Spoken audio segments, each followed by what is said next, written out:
পুথিকা বাংলা ও বিশ্ব সাহিত্যের অনন্য সাধারণ সব বইয়ের সংগ্রহশালা।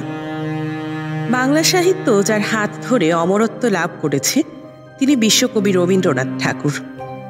বিশ্বকবি উপাধিতে ভূষিত হলেও তিনি শুধু কবি নন, একাধারে সাহিত্যের সর্বক্ষেত্র তার পদচারণায় ধন্য হয়েছে। তার গদ্যে বাংলা সাহিত্য হয়েছে সমৃদ্ধ। রবীন্দ্রনাথ ঠাকুর ছিলেন বাংলা সাহিত্যের প্রথম সার্থক ছোট গল্পকার। গল্পগুচ্ছ নামক গ্রন্থে তার একাধিক ছোট গল্প স্থান পেয়েছে। পাঠক সমাদৃত এসব কালজয়ী লেখার মধ্য থেকে আজ আমরা বেছে নিয়েছি পোস্টমাস্টার গল্পটি। শুনুন শুধুমাত্র পুথিকায়।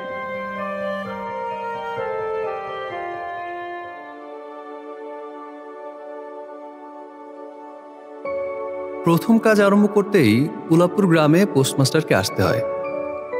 গ্রামটি অতি সামান্য, কাছে একটা নীলকুঠি আছে, তাই কুঠির সাহেব অনেক জোগাড় যন্ত্র করে এই নতুন পোস্ট অফিস স্থাপন করিয়েছেন। আমাদের পোস্টমাস্টার কলকাতার ছেলে। জলের মাছকে ডাঙায় তুললে যেরকম হয়, এই গণ্ডগ্রামের মধ্যে এসে পোস্টমাস্টারেরও সেই একই দশা হয়েছে।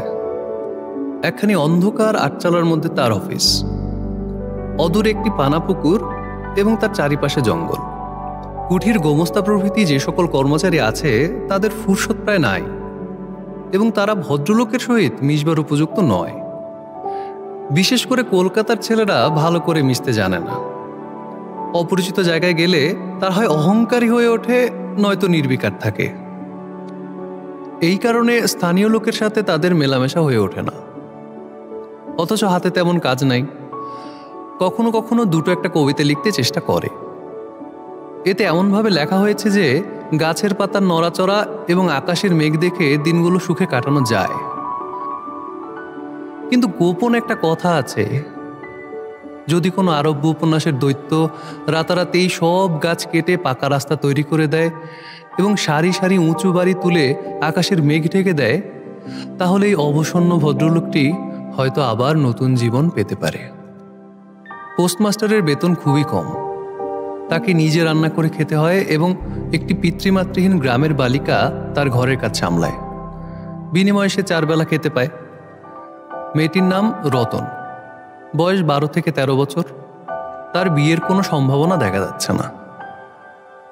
সন্ধ্যায় যখন গ্রামের গোয়ালঘর থেকে ধোঁয়া কুণ্ডলি পাকিয়ে উঠত, ঝোপে ঝোপে ঝিঝি ডাকত, আর দূরে গ্রামের নেশাখোর বাউলেরা খোল করতাল বাজিয়ে উচ্চস্বরে গান ধরত, তখন অন্ধকার দাওয়ায় একা বসে গাছের কম্পন দেখলে কবির হৃদয়ে একটি হৃৎকম্প জাগত। তখন ঘরের এক কোণে একটি মৃদু প্রদীপ জ্বালিয়ে পোস্টমাস্টার ডাকতেন, রতন। রতন দরজায় বসে এই ডাকের অপেক্ষা করত, কিন্তু এক ডাকে ঘরে আসতো না। সে বলতো, কি গো বাবু, কেন ডাকছো? তুই কি করছিস? এখনই চুলা ধরাতে যেতে হবে। তোর হেসেলের কাজ পরে হবে, এখন একবার তামাকটা সেজে দে তো। অনতিবিলম্বে 2 গাল ফুলিয়ে কলিকায় ফু দিতে দিতে রতনের প্রবেশ। হাত থেকে কলিকাটা নিয়ে পোস্টমাস্টার ফস করে জিজ্ঞাসা করেন, আচ্ছা রতন, তোর মাকে মনে পড়ে? সে অনেক কথা, কিছু কিছু মনে পড়ে, কিছু মনে পড়ে না। মায়ের চেয়ে বাপ তাকে বেশি ভালোবাসত। বাপকে অল্প অল্প মনে আছে। পরিশ্রম করে বাপ সন্ধ্যাবেলায় ঘরে ফিরে আসত। তারই মধ্যে এমন 2-1টি সন্ধ্যা তার মনে পরিষ্কার ছবির মতো আঁকা আছে। এই কথা হতে হতে ক্রমেই রতন পোস্টমাস্টারের পায়ের কাছে মাটির উপর বসে পড়ত। মনে পড়ত তার একটি ছোট ভাই ছিল। বহু আগে কোনো এক বর্ষার দিনে একদিন একটা ডোবার ধারে 2 জন মিলে গাছের ভাঙা ডালকে ছিপ করে মিছিমিছি মাছ ধরা খেলত। অনেক গুরুতর ঘটনার চেয়ে সেই কথাটাই তার বেশি মনে পড়ত। কথা প্রসঙ্গে মাঝে মাঝে অনেক রাত হয়ে যেত, তখন আলসেমিতে পোস্টমাস্টারের আর রাঁধতে ইচ্ছা করতো না। সকালের বাসি খাবার থেকে যেত এবং রতন তাড়াতাড়ি চুলা ধরিয়ে খান কয়েক রুটি সেঁকে আনত। তাতেই দুজনের রাতের খাবার হয়ে যেত। একদিন সন্ধ্যাবেলায় সেই বৃহৎ আটচালার কোণে অফিসের কাঠের চৌকির উপর বসে পোস্টমাস্টারও নিজের ঘরের কথা বলতেন, ছোট ভাই, মা এবং দিদির কথা। প্রবাসে একলা ঘরে বসে যাদের জন্য হৃদয় ব্যথিত হয়ে উঠত তাদের কথা। যেসব কথা প্রায়শই মনে আসে, কিন্তু নীলকুঠির গোমস্তাদের সাথে সেগুলো নিয়ে কথা বলা যায় না। সেসব কথা পোস্টমাস্টারও একটি অশিক্ষিত ছোট বালিকার সাথে বলতেন। এতে তার কোনো অসঙ্গতি মনে হতো না। শেষ পর্যন্ত এমন হয়েছিল যে কথাবার্তা চালিয়ে যেতে যেতে বালিকা তার ঘরের মানুষদের মা, দিদি, দাদা বলে উল্লেখ করত, যেন তারা চিনচেনা। এমনকি সে তাদের কাল্পনিক মূর্তি নিজের হৃদয়ে আঁকতে শিখেছিল।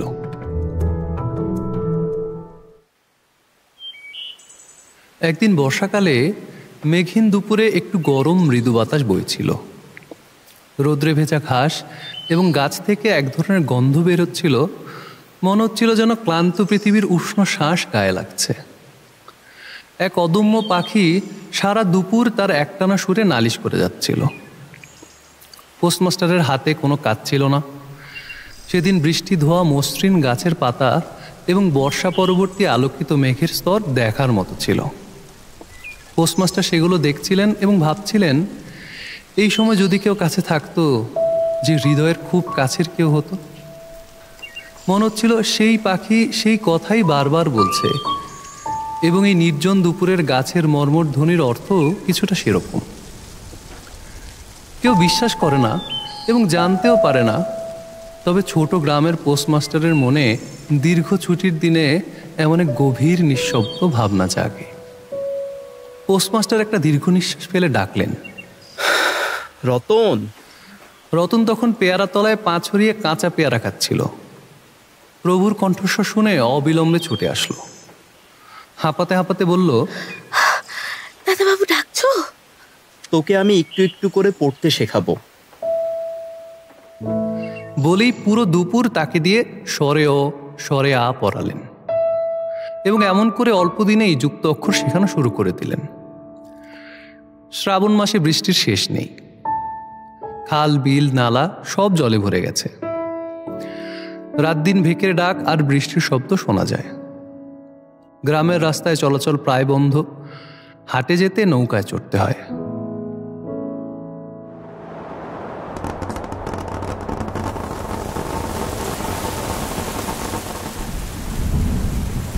একদিন সকাল থেকেই প্রচণ্ড বৃষ্টি হচ্ছিল।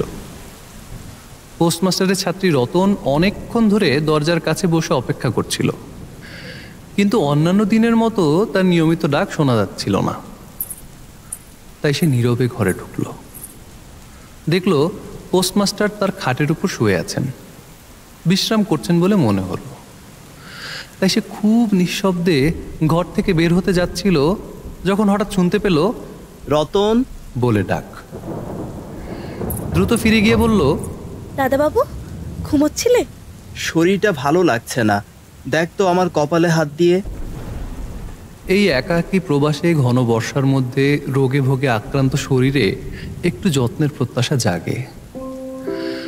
উত্তপ্ত কপালে শীতল হাতের স্পর্শের স্মৃতি মনে পড়ে।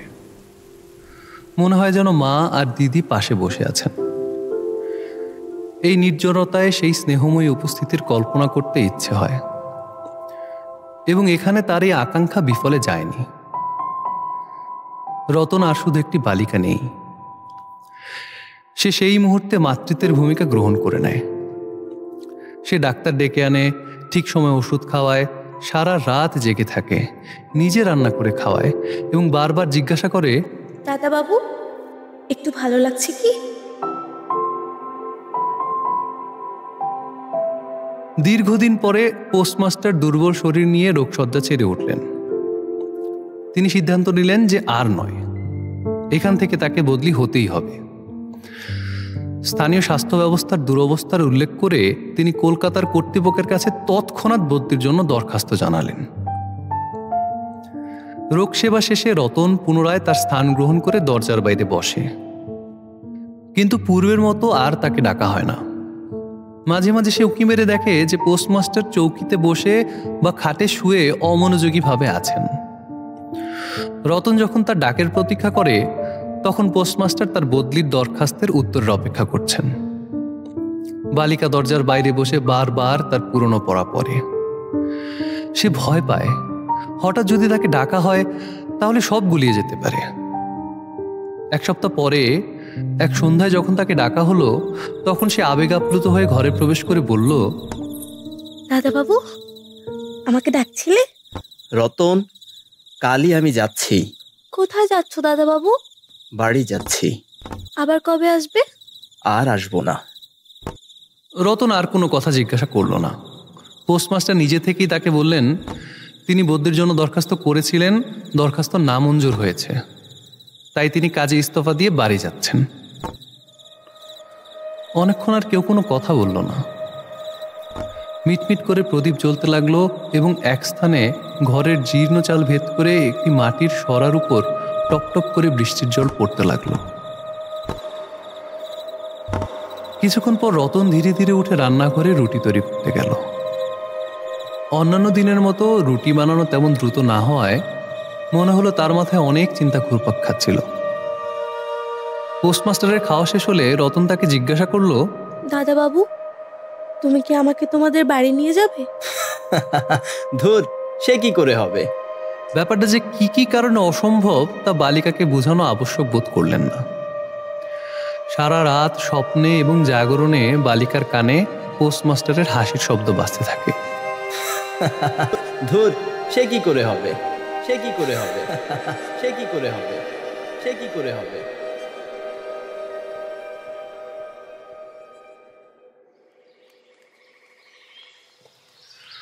ভোরে উঠে পোস্টমাস্টার দেখলেন তার স্নানের জল ঠিক আছে। কলকাতার অভ্যেস মেনে তিনি জমানো জলে স্নান করতেন। কখন তিনি যাত্রা করবেন সে প্রশ্ন রতন করতে পারেনি। সম্ভবত প্রাতঃকালের প্রয়োজনের কথা ভেবে রতন রাতেই নদী থেকে স্নানের জল এনেছিল।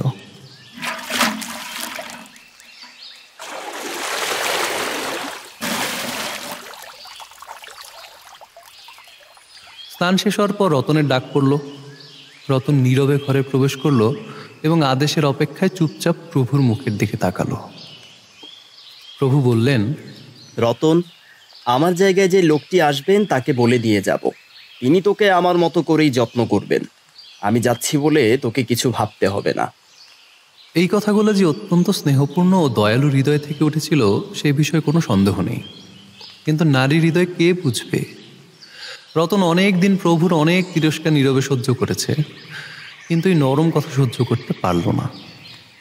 হৃদয়ে উচ্ছ্বসিত হয়ে কেঁদে উঠল এবং বলল, না না, তোমার কাউকে কিচ্ছু বলতে হবে না, আমি থাকতে চাই নে।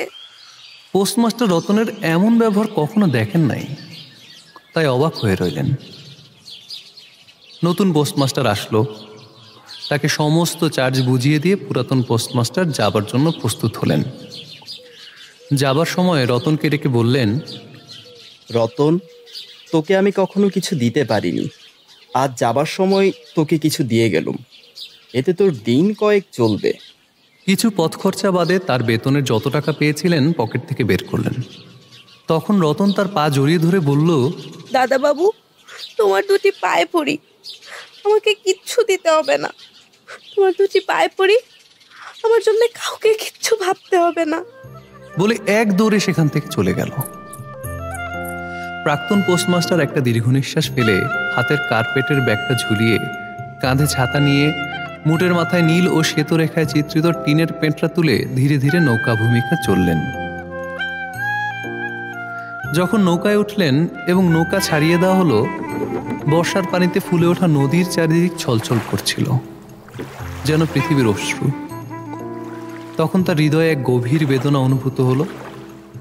একটি সাধারণ গ্রামের মেয়ের করুণ মুখ যেন এক বিশ্বব্যাপী বড় অব্যক্ত ব্যথা প্রকাশ করছিল।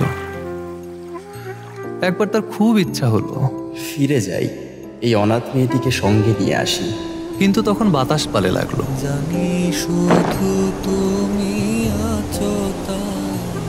বর্ষার স্রোত প্রবল গতিতে বয়ে চলছিল।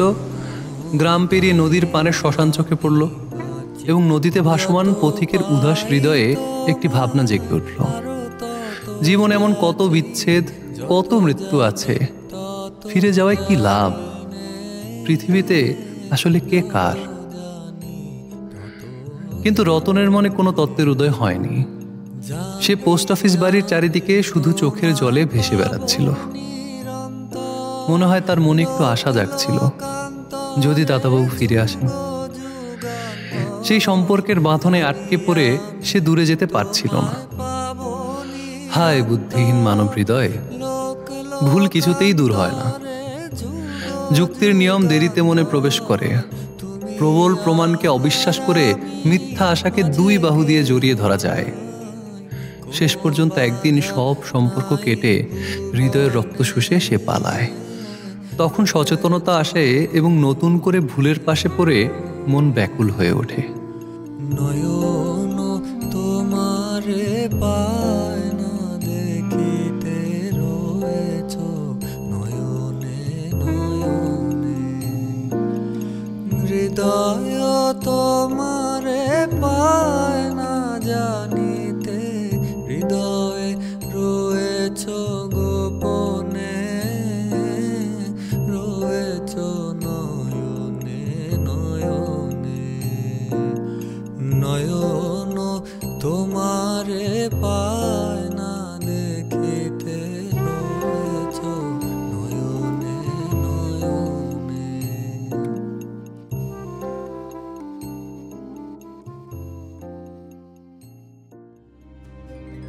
কেমন লাগছিল শুনতে এতক্ষণ?